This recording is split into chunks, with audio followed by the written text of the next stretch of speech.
Hey, welcome to All Things Social Security. You're about to see a question from a live viewer and my response, and it may or may not have an attached additional set of information for you, but you'll see a little invitation to that if that's the case. If what you're looking for is representation and you want us to take a look at your claim, please go to joydisability.com and look in your upper left-hand corner for the link for the free SSD evaluation, and we will take care of that for you. Thank you so much. Bye-bye. Enjoy the video.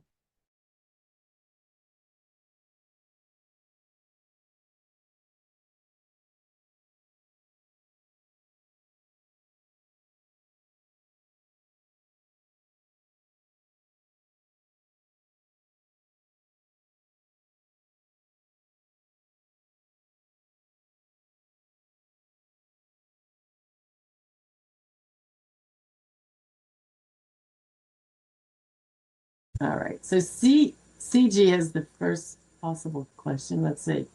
Good to see you again, CG.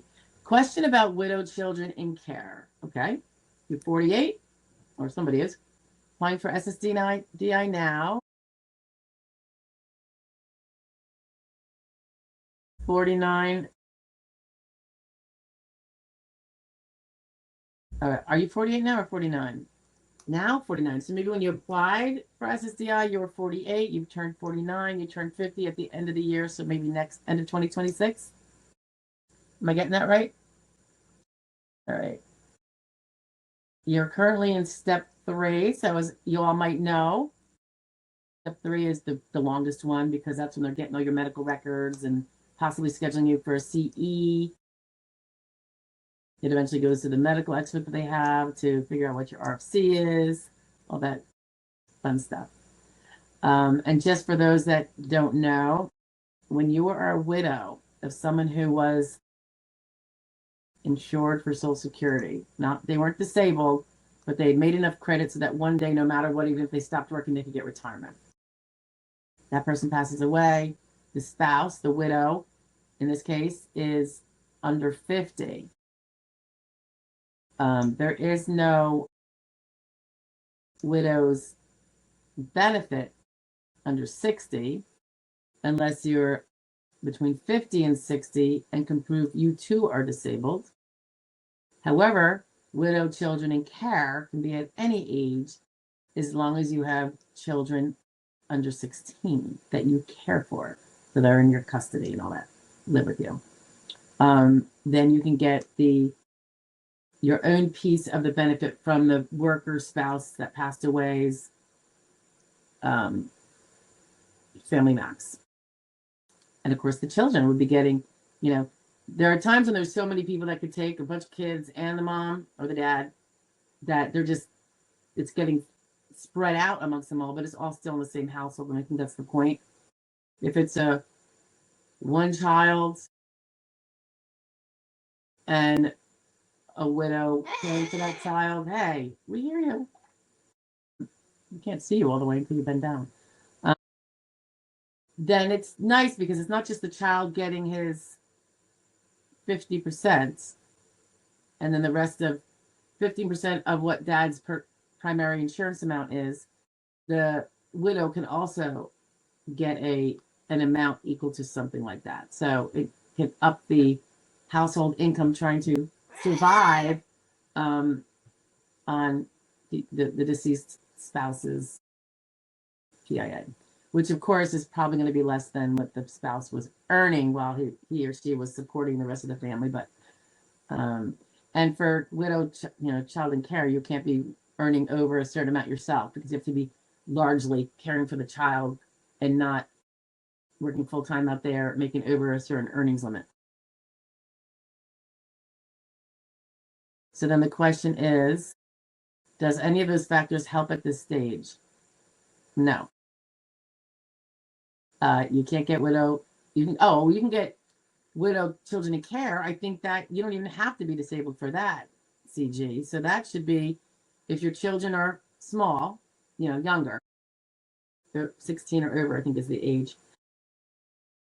Yeah, that one's like, you don't have to really prove anything except that you're married generally, and the kids are you're going to file for the kids' benefit, right? And then your own. So that's something you definitely want to hop on. And I apologize if for your loss, by the way.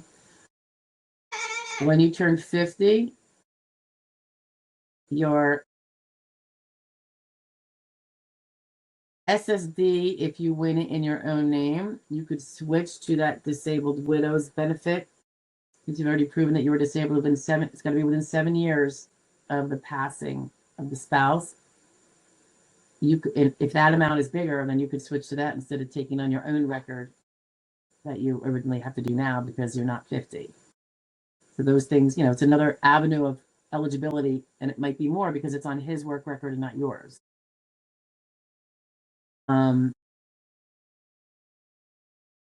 Yeah. And she goes on to say also no past relevant work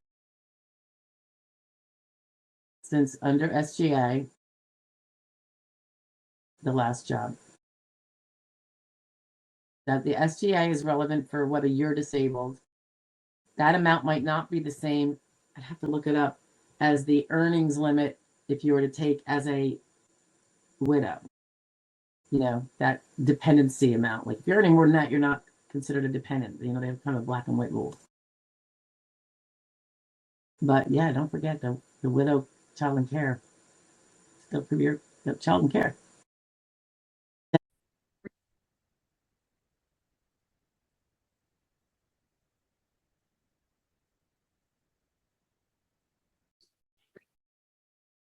Good morning. The SSA just put out a little article online, but most people probably don't see them. I get email alerts from them. And it was just a reminder and I thought it was helpful because some of the things that they put out are really kind of impractical for everyday internet users.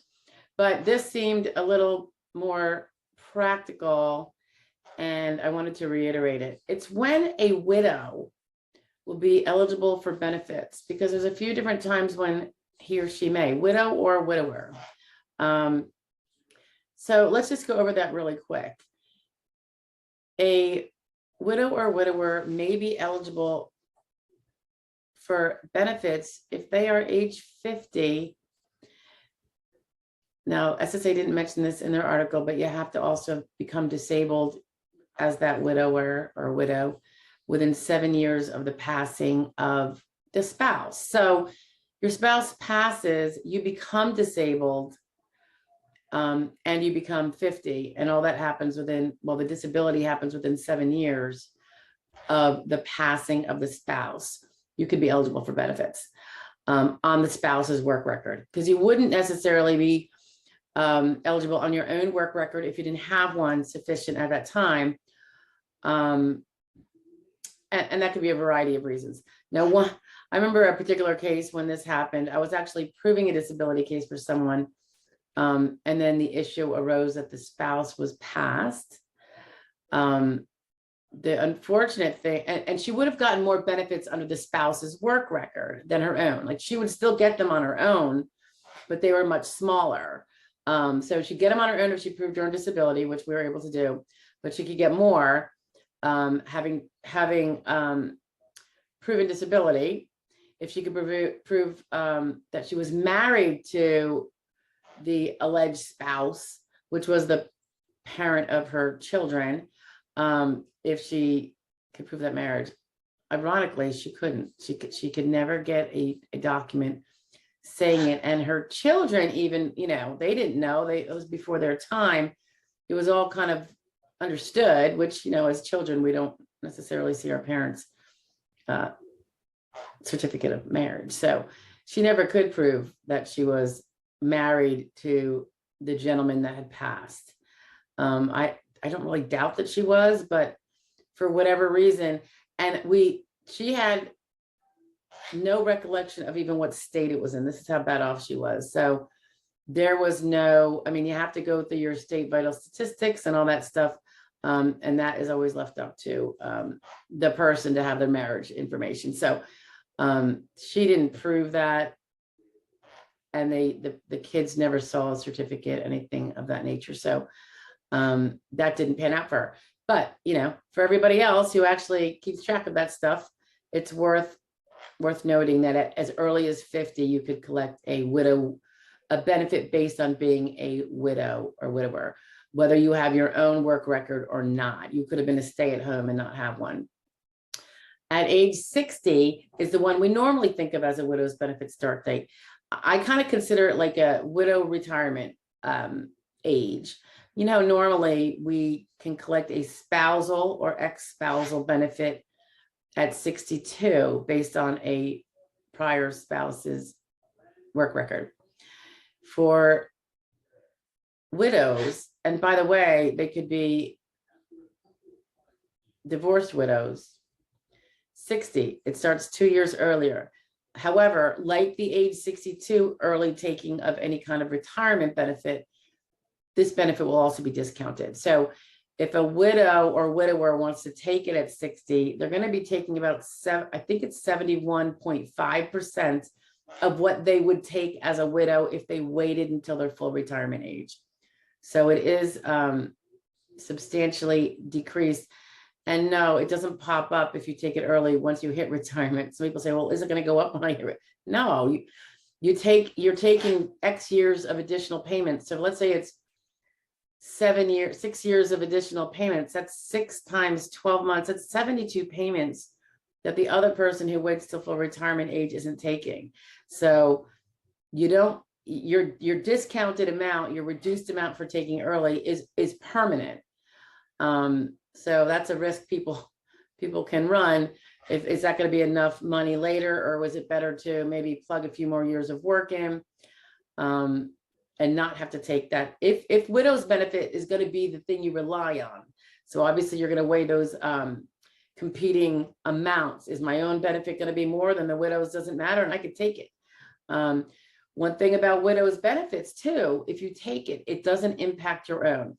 If you had taken at 62 early spousal benefit, that's deemed as taking your own benefit, and you can't then later try to hop to your own record at the full amount later. That's not true with the survivor widow's benefit, and I hope they don't change that. If you take it early, it does not count. It's not deemed as having taken your own. So you can take the widow's benefit, let your own delay. And so you don't get that penalty if you take your own later. So that's kind of a nice thing. Thank God they didn't take that away from the widows and widowers, because they took a lot away in 2015 from spouses. So they didn't really touch this one, thank goodness. You can also collect a widow's benefit, a survivor benefit based on your spouse's work record. If you have a child, that person's passes, and you have a child under your care who is under age 16, or if they're disabled before the age of 22. So basically, we refer to this as the widow caretaker benefit.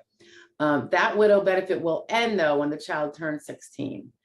So keep that in mind. If the child is disabled and deemed that by Social Security, whether it's through an SSI finding or what have you, then as long as that child remains disabled and being cared for by the widow or widower, that caretaker benefit can continue. Going back to the age 60 taking of the benefit, that requires that you're not married. However, you can take it later if you remarry, if your remarriage is after the age of 60. So if you collect a widow's benefit at 60 and remarry at 62, you don't lose your widow's benefit. If you remarried, if you were widowed at 58, had no benefit because you weren't 60 yet and you weren't disabled and you weren't a caretaker, and you remarry at 59, you just lost that. Now, if you get divorced, you might be able to revert back, but so just keep that in mind. Sometimes delaying that marriage till after 60, if what you want is that widow benefit, versus if you have a better one yourself, or, you have to, again, weigh all those different amounts that will be had at different times, eligibility, and which ones would be impacted if you collect now versus later. So you can kind of weigh the options of taking now versus later. So anyway, I hope that helps you. That's basically 4 areas of widow or widower eligibility to keep in mind if, gosh forbid, you lose your spouse. And again, these can apply if you're divorced from that spouse as well. So, so pay attention, and I hope that helps someone who might otherwise have foregone benefits because they didn't know about it. Have a great day. Bye.